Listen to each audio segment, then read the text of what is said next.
नमस्कार मित्रांनो, लक्ष्मीच्या पाऊलांनी या मालिकेच्या आजच्या भागात आपण पाहणार आहोत. कला अद्वैतला म्हणत असते नैनाताई जे काही वागली त्याबद्दल. तर अद्वैत म्हणतो, समजलंय मला सगळं. तुला काय वाटलं सध्या तुझं जे काही चाललंय ते मला कळणार नाही? तर कला विचारते काय? तर अद्वैत म्हणतो, आबा लहानपणी मला एक गोष्ट सांगायचे, मांजराची. मांजराला असं वाटत असतं की आपण डोळे मिटून दूध पितो म्हणजे कोणाला काही कळणार नाही, पण सगळ्यांना कळत असतं, सगळे बघत असतात. तर कला लगेच म्हणते, तू मला मांजर म्हणालास? तर अद्वैत म्हणतो, मी फक्त गोष्ट सांगितली, मांजर तू स्वतःला म्हणून घेतीयस. तर कला म्हणते, पण मला काहीच कळत नाहीये तू काय बोलतोयस ते. तर अद्वैत म्हणतो, पण मला कळतंय ना, फक्त माझं बरोबर आहे की नाही एवढंच सांग. तर कलाला वाटतं की अद्वैतला माझ्या ज्वेलरी डिझाईन्सबद्दल सगळं कळलं बहुतेक. तर कला त्याला म्हणते, मी तुला सगळं सांगणारच होते. तर अद्वैत म्हणतो, कधी? सगळ्यांनी अपमान केल्यावर? तर कला मनात विचार करते, आता डिझाईन्सबद्दल बोलतोय ना हा? तर अद्वैत तिला म्हणत असतो, आता तरी सांग ना, तुझी बहीण तुझ्याकडे लेटेस्ट कलेक्शनमधला हिऱ्यांचा हार का मागत होती? तर कलाला बरं वाटतं की त्याला डिझाईन्सबद्दल काहीच कळलं नाही आणि ती म्हणते, एवढंच ना? त्या दिवशी आम्ही सगळे नैनाताईंची जेवायला वाट बघत होतो आणि त्या दिवशी तिला उशीर झाल्यामुळे आजोबा ऑलरेडी चिडले होते. म्हणून मी नैनाताईला खाली येण्याची विनंती केली. तेव्हा तिने मला नवीन कलेक्शनमधला हार मागितला. तर अद्वैत म्हणतो, तिने तिच्या बेडरूमपासून डायनिंग टेबलपर्यंत येण्यासाठी लेटेस्ट कलेक्शनमधला हिऱ्यांचा हार मागितला. दिस इज द लिमिट. आणि तू काहीच बोलली नाहीस? तर कला म्हणते, त्यावेळी आजोबांचा प्रश्न होता आणि नैनाताईशी वाद घालण्यात काही अर्थच नव्हता. निदान तुला मुद्दा कळतो तरी, तिला तर ते सुद्धा कळत नाही. म्हणजे तू जर चुकला असशील तरी तुझा इगो कितीही मोठा असला आणि तू वरवर जरी दाखवत असलास ना, तरी तुझी चूक तुला मान्य आहे हे कळतं. तर अद्वैत म्हणतो, काय म्हणालीस तू? मी चूक मान्य केली हे तुला कळतं? तर कला म्हणते, जेव्हा तुला अस्थमाचा अटॅक आला होता तेव्हा तुला कळालं होतं की चूक तुझी होती आणि ती चूक सुधारण्यासाठीच तू माझं बँक अकाउंट काढलंस ना? तर अद्वैत म्हणतो, असं काही नाही. तर कला म्हणते, गोष्टीतल्या मांजरासारखं बोक्याने जरी डोळे बंद करून दूध प्यालं तरी ज्यांना कळायचं आहे त्यांना कळतंच. तर अद्वैत म्हणतो, मला आता बोका म्हणायचं काहीही संबंध नाहीये. तर कला म्हणते, मी कुठे म्हणाले तुला? तूच म्हणून घेतोय स्वतःला बोका. आणि कला तेथून निघून जाते. तर अद्वैत स्वतःशीच म्हणतो, आजपर्यंत माझ्या आयुष्यात इतकं कुणीच घुसलं नव्हतं. ही माझ्या बेडरूममध्ये घुसली आणि आता तर हिला माझ्याबद्दलच्या सगळ्या गोष्टी समजायला लागल्यात. घुसखोर. इकडे सोहम काजलला घेऊन घरी येतो. त्यावेळी संगीता सोहमच्या हातातील बॅग्स घेते आणि काजलला थोडंसं लागलं असतं, त्यामुळे ती लंगडत लंगडत चालत असते. तर ती तिला विचारते, काय झालं तुला? कशामुळे लंगडत चालतीयस? तर सोहम म्हणतो, काही नाही, तो दुकानदार आहे ना त्याच्यासोबत थोडासा वाद झाला, बाकी काही नाही. पण त्यात काजलची काहीच चूक नव्हती, ती फक्त तिकडे उभी होती. चुकून तिचा धक्का लागला आणि तांदळाचं पोतं सांडलं. पण तो दुकानदार वाद घालायला लागला, पण मी तिकडे गेलो आणि त्याला समजावलं. त्यामुळे टेन्शन घेण्याचं काही कारण नाही. तर काजल म्हणते, हा तिथे होता म्हणून, नाहीतर आपण तर त्याला सोडलंच नसतं. तर संगीता सोहमचे आभार मानते. तर सोहम म्हणतो, मी एवढं काही केलेलं नाहीये आणि मी काय परका आहे का? तुम्ही सगळेजण काळजी घ्या असं म्हणून तेथून जातो. त्यानंतर संगीता काजलच्या पायाला मलम लावून देत असताना म्हणते, काय गरज होती दुकानदारासोबत भांडायची? तर काजल म्हणते, अगं आई, तो बाबांबद्दल काहीही बोलत होता, आपल्याला नाही सहन झालं तो काही बोलला ते. तर संगीता विचारते, असं काय बोलला तो? तर काजल सांगते, तो आपल्याला भिकारी म्हणाला आणि बापामध्ये जर धमक नाहीये ना तुम्हाला सांभाळायची तर त्याने जीव द्यावा असं म्हणाला. हे ऐकून दिनकरला खूप वाईट वाटत असतं. तर संगीता म्हणते, आपण गरीब आहोत, आपल्याला एवढा राग येऊन काही कामाचं नाही. अद्वैत त्याच्या रूममध्ये काम करत बसलेला असतो. त्यावेळी कला त्याला म्हणते, तू झोपला नाहीस का आणखी? तर अद्वैत म्हणतो, माझ्या रूममध्ये मी झोपेन नाहीतर काहीही करेन. तुला नको तिथे नाक खुपसायची काय गरज आहे? तू माझ्या रूममधली, माझ्या घरातली, माझ्या आयुष्यातली घुसखोरी थांबव, तुला सांगून ठेवतोय. तर कला म्हणते, अशी कशी थांबवू? आजोबांनीच मला या खोलीत थांबायला सांगितलंय.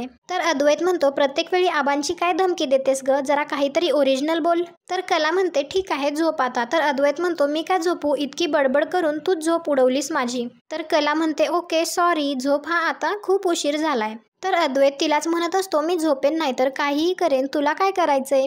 तर कला मनात विचार करते, देणं घेणं आहे, तू झोपला नाहीस तर मला डिझाईन्सवर काम करता येणार नाही ना म्हणून.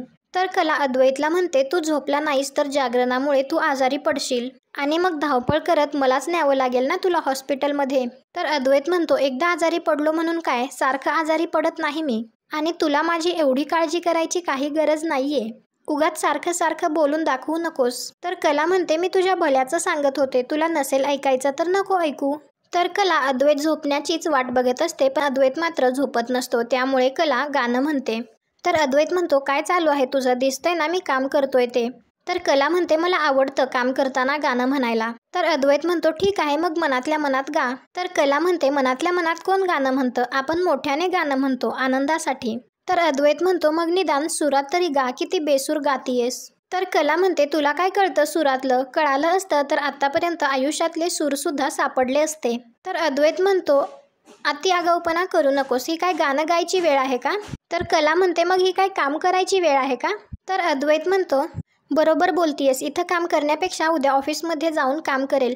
आबांनी हिला रूममध्ये कशाला पाठवले काय माहिती. तर कला म्हणते, काहीतरी ओरिजिनल बोल ना. तर अद्वैत म्हणतो, उगाच इरिटेट करू नकोस. तुझं बेसूर गाणं ऐकण्यापेक्षा मी झोपतो. अद्वैतला झोपवण्याचा कलाचा प्लॅन सक्सेसफुल झालेला असतो. इकडे संगीताच्या घरी नैनाला देण्यासाठी चकल्या बनवायला चालू असतं. तर काजल म्हणते, नैना दीदीची मज्जा आहे. तर संगीता म्हणते, नैना दीदीच्या कारणाने का होईना पण तुला सुद्धा चकल्या खायला मिळतील ना. तर काजल म्हणते, आता मी सुद्धा तुम्हाला मदत करणार. तर संगीता तिला ताप आलाय का बघते. तर काजल म्हणते, माझ्या पायाला लागले, मला काही ताप वगैरे आला नाहीये. तर संगीता म्हणते, अगं तू किचनमध्ये कधी पाय ठेवत नाहीस ना म्हणून बघितलं.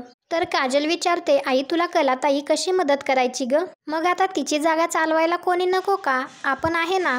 तर काजल त्यांना मदत करते. इकडे कला अद्वैत झोपलाय का ते कन्फर्म करते आणि डिझाईन्स काढण्यासाठी बाहेर येते.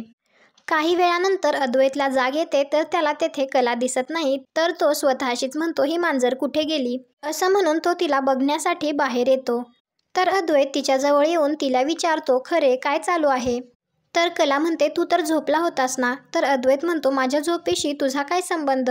तर कला म्हणते, तूच म्हणाला होतास ना माझी वायफळ बडबड नको, माझं बेसूर गाणं ऐकायला नको, म्हणून मी झोपतो. मग कशाला उठलास? तर अद्वैत म्हणतो, विषय बदलू नकोस, काय करतेस ते दाखव. असं म्हणून तिच्या हातातील कागद घ्यायला लागतो. तर कला म्हणते, नाही तुला काय घेणं देणं आहे मी काय करते त्याच्याशी? मी येते का बघायला तू काय काम करतोस ते? तूही बघायची गरज नाही. तर अद्वैत म्हणतो, गरज आहे.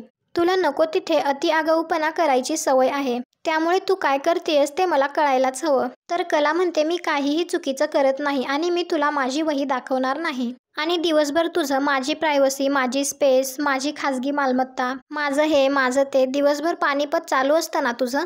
मग आता मला न विचारता माझी वही का घेतोयस तू? तर अद्वैत म्हणतो, मला प्रत्येक गोष्टीत तुझ्यासारखं नाक खुपसायची सवय नाहीये. नको तिथे गोंधळ घालून ठेवत असतेस प्रत्येक वेळी. तर कला म्हणते, मी काही गोंधळ घालत नाहीये, उलट गोंधळ होऊ नये म्हणून प्रयत्न करते. आणि तुला काय करायचंय? माझ्या वहीत डोकावणं विसर. मी तुला माझी वही दाखवणार नाही. असं म्हणतच ते दोघे एकमेकांच्या मागे पळत असतात.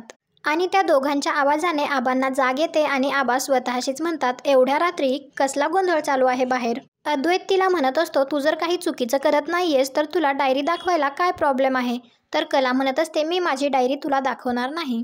पळत असताना अद्वैतला खुर्ची लागते आणि तो उठायला जातो. त्या दोघांच्या डोक्याची टक्कर लागते. त्यानंतर ते दोघे पायरीवर बसतात. तर अद्वैत म्हणत असतो, तुझ्यामुळे लागलं मला. तर कला म्हणते, माझ्यामुळे? तुला बोलायलाही काही वाटत नाही का रे? मुळात तू हे सगळं का केलंस? तर अद्वैत म्हणत असतो, तुला पळायला कोणी सांगितलं होतं? तर कला म्हणते, तू माझ्या मागे पळत होतास. त्या दोघांचा गोंधळ ऐकून आबा तिथे येतात आणि त्यांना विचारतात, काय चालू आहे तुमचं एवढ्या रात्री? झोपायचं नाही का तुम्हाला? तर अद्वैत सॉरी म्हणतो. तर आबा म्हणतात, चालू देत तुमचं, फक्त तुमच्या खोलीत जाऊन भांडा. इथे भांडलात तर सगळं घर जागं व्हायचं. तर अद्वैत म्हणतो, भांडत नव्हतो आम्ही आबा, जातो आमच्या रूममध्ये. तर आबा कलाला म्हणतात, ऐकलत का सुनबाई अद्वैत काय म्हणाला? तुमच्या खोलीत. असंच एकमेकांच्या सोबतीनं आणि प्रत्येक गोष्ट वाटून घेऊन सुखाचा संसार करा. असं म्हणून आबा तेथून जातात. तर अद्वैत कलाला म्हणतो, आबा जे बोलले त्याबद्दल गैरसमज करून घेऊ नको. तर कला म्हणते, मी काही गैरसमज करून घेत नाहीये, मुळात तुला हे सगळं करायची गरजच नव्हती. तर अद्वैत म्हणतो, मग तू डायरी का नव्हती दाखवत? तुझ्या या अति आगाऊ वागण्यामुळे आबा जागे झाले, त्यांना काय वाटत असेल? असंच ते दोघे भांडत असतात. तर अद्वैत भांडत भांडतच तिच्या हातातील ती डायरी घेतो आणि पाहतो तर त्यात रांगोळी काढलेली असते. कलाला अद्वैत आल्याचं समजलेलं असतं, त्यामुळे तिने ज्वेलरी डिझाईन्स काढलेल्या लपवून ठेवलेल्या असतात आणि त्यात रांगोळीची डिझाईन काढलेली असते. तर ती डिझाईन पाहून अद्वैत तिला म्हणतो, यासाठी तू पळत होतीस का? एवढ्या रात्री कोण काढतं रांगोळी? तर कला म्हणते, मी काही दारात रांगोळी काढली नाहीये एवढ्या रात्री, मी फक्त रांगोळीचं डिझाईन काढत होते. असंच त्या दोघांचे भांडण चालू असतात. तर अद्वैत तिला अति आगाऊ असं म्हणून तेथून जातो. तर कला मनात विचार करते, आज थोडक्यात वाचलीस, इथून पुढे सावध राहावं लागेल, नाहीतर काही खरं नाही. आणि आजचा भाग इथेच संपतो.